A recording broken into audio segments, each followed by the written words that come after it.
Om Namo Bhagavate Vasudevaya. Om Namo Bhagavate Vasudevaya. Om Namo Bhagavate Vasudevaya. Hare Krishna to everyone. Welcome. So we are starting a new chapter today. Chapter number 15, which is entitled Purusottama Yoga, which means the yoga of the Supreme Person. Text number 1.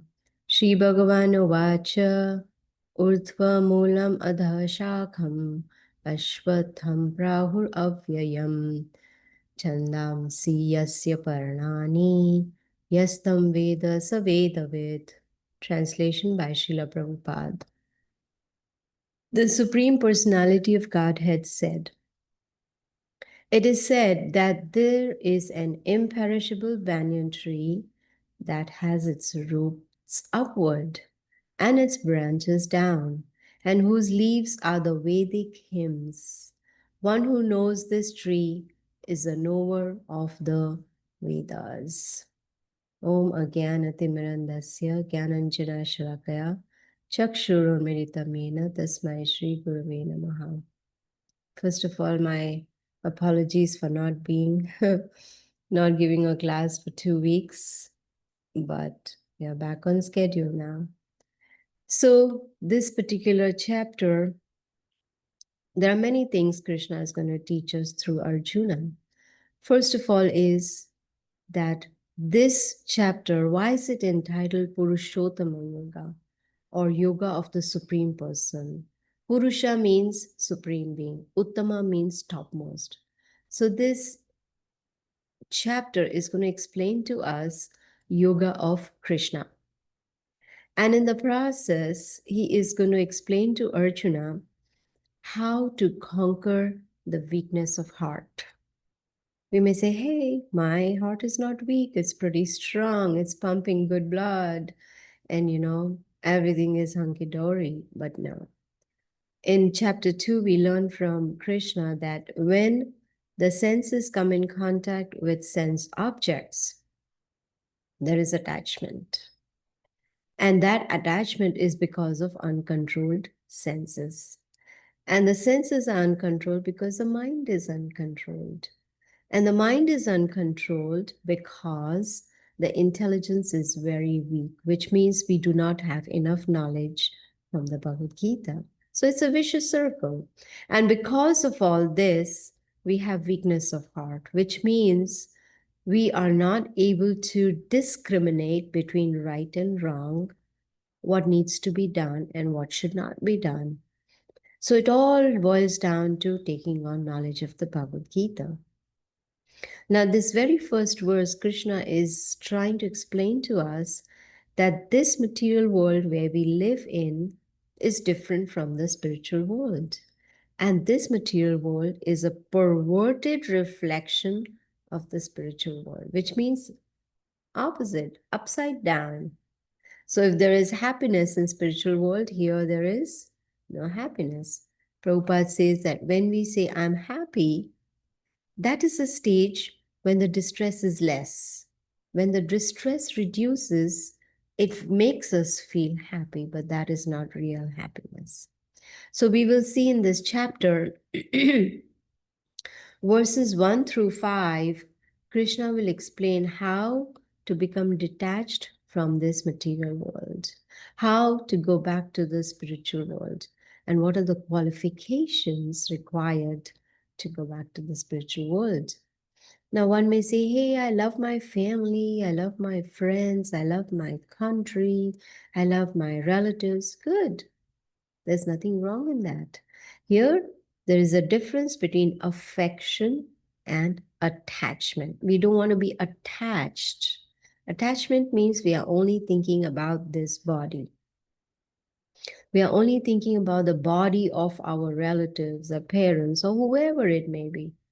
But here Krishna is trying to say that we need to have affection. Affection means we are also interested in their spiritual progress. Excuse me. So when we are taking care of both material side and the spiritual side, That is affection. But here Krishna is going to explain to us in the first 5 verses how to become detached from this material world. And then verses 6 through 11, he's going to describe the spiritual world, right? Supposing we want to go on a vacation and we choose a particular city. Now, before we decide to go there, we definitely want knowledge about that city. Okay, how far is it? What is the cost of the ticket?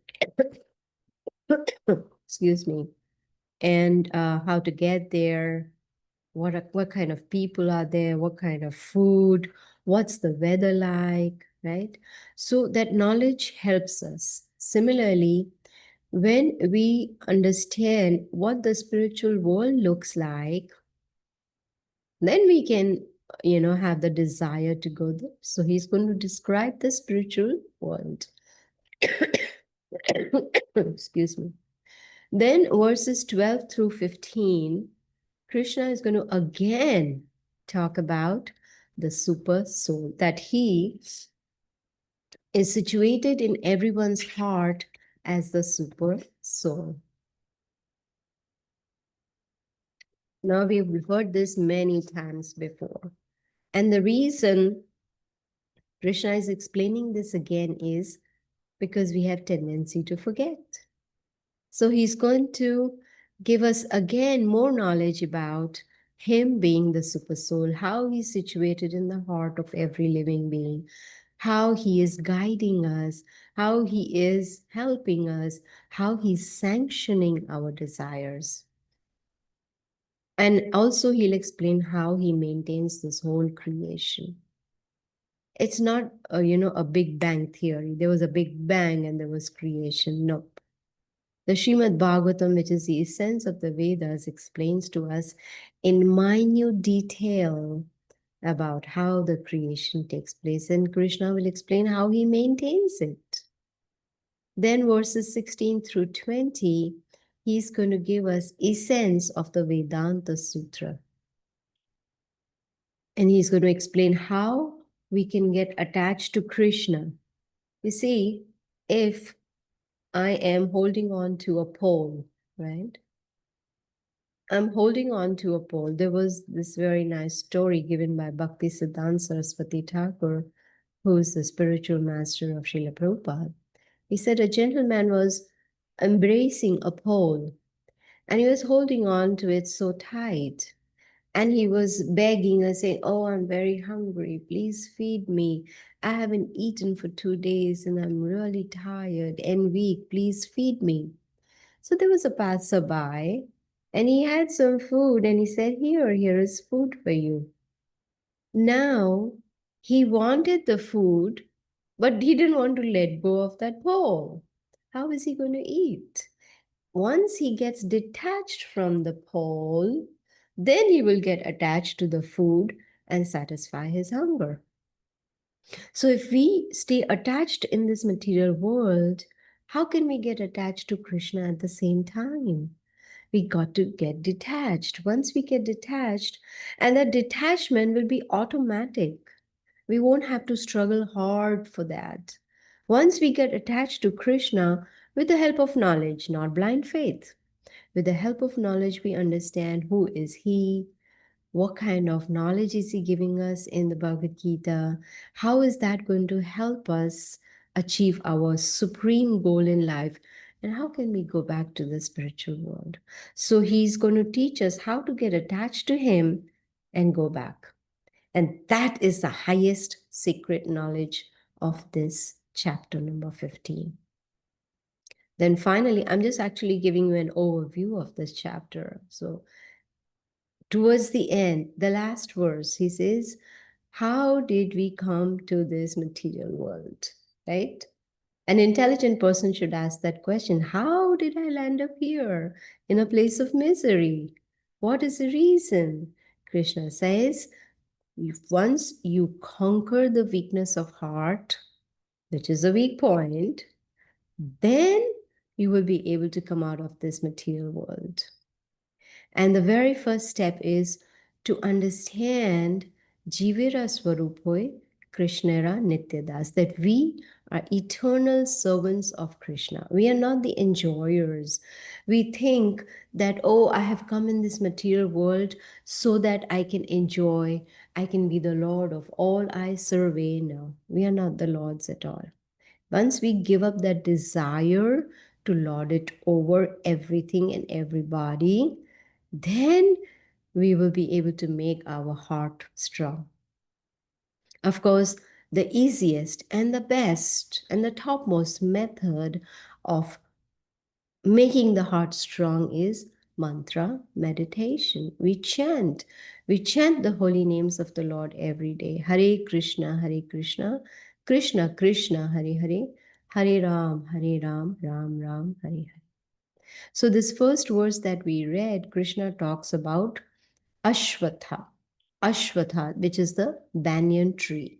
I'm sure we all have seen a banyan tree in our lives, right? Banyan tree is so huge, and the roots are all intertwined and spread all over. I mean, it's so complicated. So banyan tree in Sanskrit is called Ashwatha. Shwa means tomorrow. Ashwa means not tomorrow. Stha means to stay. So what is the meaning? That which will not exist tomorrow. So this material world is called Ashwatha, that which will not exist tomorrow, which means it is temporary. You see? So since this verse is talking about the banyan tree being upside down, banyan tree is not upside down, but it appears to be upside down because when we see the reflection in the water, say there is a tree on the bank of the river, and we look at the reflection in the river, the tree is going to appear upside down because that's a reflection, right? It's not reality. Reality is the spiritual world. This material world is just a reflection. Reflection that rests on water. And this tree is resting upon our desires. And we have innumerable desires. It's impossible to count how many desires each person has, you see. So the tree is resting upon the desires of living entities. So this banyan tree, since it is so intertwined, it's actually, you can say, an entanglement in this material world. So if one continues to perform fruitive work, we learned this in chapter 3 and 5, where Krishna explains that when we perform activities with a deep desire to enjoy the fruits of those activities, we get entangled because that's karma. So every action has a reaction. So if we continue our fruitive work, then Krishna says there's no end to this tree. It's spread all over.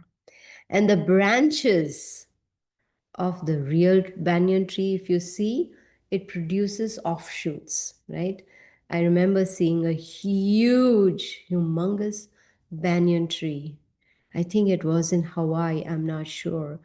And it was spread out so wide. I was amazed to see that. And it had so many offshoots. And these offshoots, they grow down into the roots and the trunks of the banyan tree. So this reflected tree has endless, complicated, intertwined everything, trunks, roots, branches, you just name it. So what does it show? That this material world is a place of entanglement. So those who are attached to fruitive activities, then there is no end to this banyan tree, which means the living entity keeps wandering from one branch to another. What does that mean?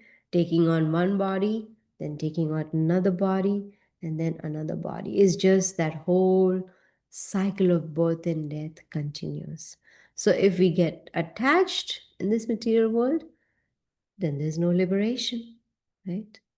And when one is entangled or attached, It's difficult to understand. Where is the beginning? Where is the end? What about this material whole banyan tree? Where is the foundation? It all becomes very difficult to understand. And the worst part is we, the spirit souls, we are entrapped in this body, which means we are entrapped in this material world, and we do not know where to go, what to do. And most of us, we are enamored by the different entanglements, different attractions in this material world, right? Krishna is explaining that living entity gets enamored with the taste of the fruits of this tree and the berries of the tree, right? Which means they are so enamored by all the fruits that they enjoy in this material world. But the only way to liberation is to understand this whole banyan tree, understand this whole material world, understand how we are entangled. No one likes to be entangled. No one likes to be tied up with ropes, you know. No, we want to be free. And this Purusottama Yoga is teaching us how to become free. See, Krishna has already talked about this process. In chapter 3, he said, Yagnarthat karmano nyatra lokoyam karma bandhanaha. That we are entangled here in this material world. Tad artham karma kanteya mukta sangaha samaj. When we perform activities for the satisfaction of the Supreme Lord, then one becomes liberated. This is a process to free ourselves, which means we work for Krishna. We perform devotional service according to the Bhagavad Gita, and it begins with mantra meditation. Excuse me. So, we have talked about mantra meditation in every class. My sincere apologies, I have some congestion. So, excuse me. So, what is mantra meditation? Mantra meditation is something that helps us to control the mind. And when the mind is under control, then there is no more weakness of heart. So, Bhagavad Gita is teaching us how to perform devotional service, how to become detached, how to become attached to Krishna, how to develop love for Krishna. See?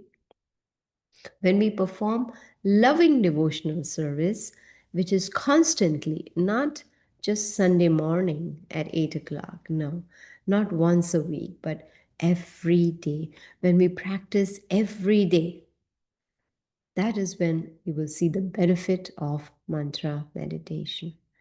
Now, in this verse, Krishna talked about Vedic hymns, and he compared the leaves of this banyan tree to Vedic hymns. And the Vedic hymns are nothing but they are the words of the Supreme Lord. Krishna has spoken them. They are very powerful. You see, when we start the class, I chant the Sanskrit shloka, the Sanskrit verse. These are words of the Supreme Lord, and they are very powerful. They are powerful sound vibrations. So these powerful sound vibrations, that means these Vedic hymns, can help to elevate us in consciousness. And Krishna says the roots are growing upwards. Have you seen that in this material world? No. We always see the roots under the ground. But here he says the roots are growing upwards. Why? Because this material world begins with Brahmaloka, where Lord Brahma resides, which is the highest material planet. And from there, the whole universe expands. So these branches of this banyan tree, they are compared to different planetary systems. There are many planets. There are innumerable planets. They are floating in the air. So Krishna compares the branches of this banyan tree to the planetary systems. And what about the fruits? The main part of the tree is the fruits. The fruits of the tree, They represent the results of our activities. So this whole reflection is situated on desires, like the tree's reflection on the water. There's innumerable desires, and that is the reflection. So, what should we do? An intelligent person would want to cut off this tree. Krishna says to cut this tree. And to cut this tree, we first need to understand this tree. And that we can do through analytical study, analyzing each part of the tree. Then it is possible to cut down the tree. Similarly, what is he trying to say? That when we understand who we are, when we understand how the mind works, how the desires, they are developed in the heart, how to make the heart strong, when we try to analyze all this, then we will be able to cut down this material tree. See, one may see the reflection in the mirror, right? Once the mirror is removed, person is still there, but the reflection is not there. The reflection is gone. So, seeing our reflection in the mirror is temporary. Similarly, reflection is temporary, like the material world, but the person is still there, right? The spiritual world is still there, right? So, that we need to understand. So, excuse me. So, Krishna is trying to explain to us that if we want to conquer the weakness of heart, which is full of desires and all material desires, very rarely we'll find someone who have a deep desire to go back to the spiritual world, a deep desire to chant, a deep desire to learn more about the Bhagavad. That is very rare, you see. And from our past experience, we can see material desires are not usually satisfied, you see.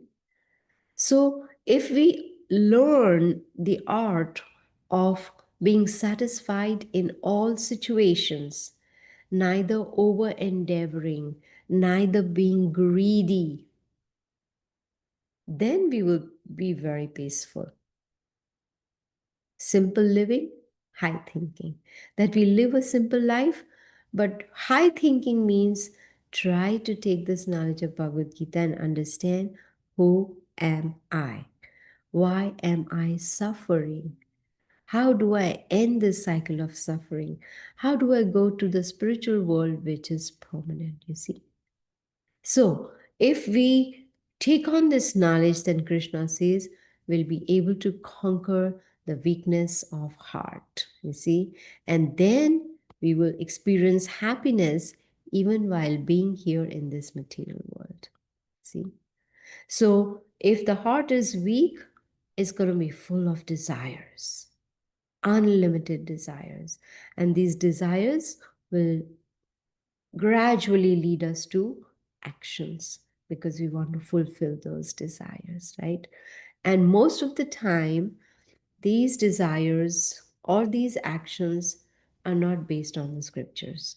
And then we will just continue in this cycle of desires going nowhere, right? Say, I pick up my car keys and I tell my husband, I'm going. His first question is going to be, where? And my answer, if it is, I don't know, then that would be very unintelligent. I got to know where I'm wanting to go. Otherwise, I'll be just going round and round and round till I run out of gas. So now that we have come in this material world and we've got this body which is like a car, that this spirit soul is sitting in this car, which is the body, we need to know where are we going. We need to know that the Bhagavad Gita is the GPS for us, which is showing us how we can reach our supreme destination. And guess what? Krishna says everything is there in the spiritual world. Here, what we are experiencing is just a reflection. Reflection, sometimes it is seen, sometimes it is not. But the spiritual world is real, is permanent, is always there, right? So for us to be able to cut off this banyan tree or this material tree, then we need to understand the Vedas. And Bhagavad Gita is the essence of all Vedic literatures. See? Say, supposing I am sitting in a rocking chair. Huh?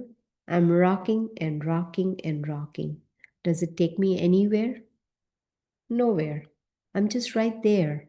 I'm just making that effort of rocking and rocking and rocking. It's not taking me anywhere. So, here in this material world, whatever we do, we will continue to stay here, like on a rocking chair. We will not be able to go anywhere. Even after death, we will not be able to go anywhere. So, if we understand the Vedic literature, we understand the purpose of the Vedas, we understand the purpose of human form of life, and we follow it, then we will be able to reach our supreme destination. Go to the supreme person who is Purusottama, the topmost supreme being. And that is what he's going to teach us in this chapter. Excuse me. But for us to be able to take on the theory is good, but we need to put it into practice too. And the very first step is mantra meditation. We chant. We chant every day. When we chant, there is purification of the mind, the intelligence, the heart, the senses, the body, the consciousness. There is purification. And when there is purification, then everything seems to make sense. We understand. We understand this knowledge. Otherwise, it'll just remain theory. Oh, I read Bhagavad Gita. Good. It's better than not reading at all. But what about putting it into practice?